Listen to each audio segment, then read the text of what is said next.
क्या आपने झारखंड की राजधानी के नगड़ी में हो रहे आंदोलन के बारे में सुना है, जहां पर किसानों ने हल जोत कर और धान की खेती करके विरोध कर रहे हैं। ये विवाद किसी साधारण प्रोजेक्ट को लेकर नहीं है, बल्कि रिम्स 2 यानी नया मेडिकल कॉलेज और अस्पताल को लेकर है।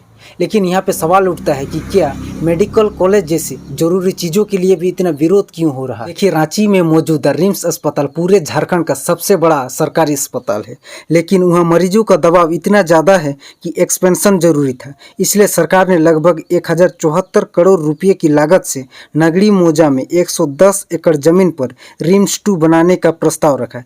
ये प्रोजेक्ट रिनपास यानी Ranchi institute of neuropsychiatrics and allied science के पास स्थित है। अब आते हैं असली मुद्दे पर कि आखिर नगड़ी की जमीन इतना विवादित क्यों है।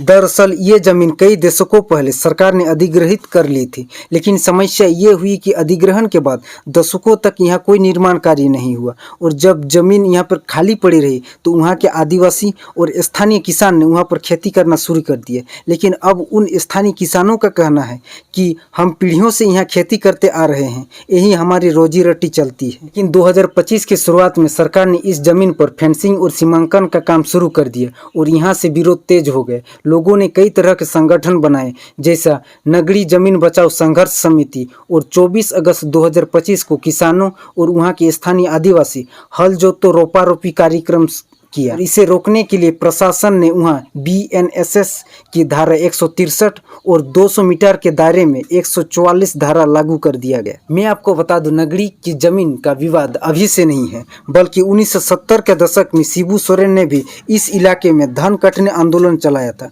उस समय भी किसानों की जमीन अधिग्रहित हुई थी और लोग विरोध में धान काटकर सरकार को चुनौती दी थी।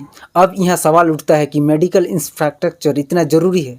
मेरे हिसाब से झारखंड जैसे राज्य में रिम्स 2 जैसे अस्पताल बनना बहुत ज़रूरी है, लेकिन यहाँ पे खेती योग्य भूमि पर अस्पताल बनाना ये कतई उचित नहीं है। और इसके साथ साथ कई संगठन और किसानों का भी कहना है कि सरकार गैर कृषि भूमि या बंजर भूमि पर अस्पताल बनाए, इससे हमें कोई दिक्कत नहीं है। आखिरकार यहाँ समाधान क्या है? क्या रिम्स 2 बंजर जमीन पर बनेगा या फिर किसानों की इस खेती लायक जमीन पर, और किसानों को अपनी ज़मीन छोड़ना पड़े? ये तो आने वाला वक्त ही बताएगा। तो दोस्तों, ये थी नगड़ी जमीन और रिम्स 2 का पूरा विवाद। आपको क्या लगता है कि क्या किसानों का विरोध जायज़ है या फिर ये ज़मीन रिम्स 2 के लिए दी जानी चाहिए?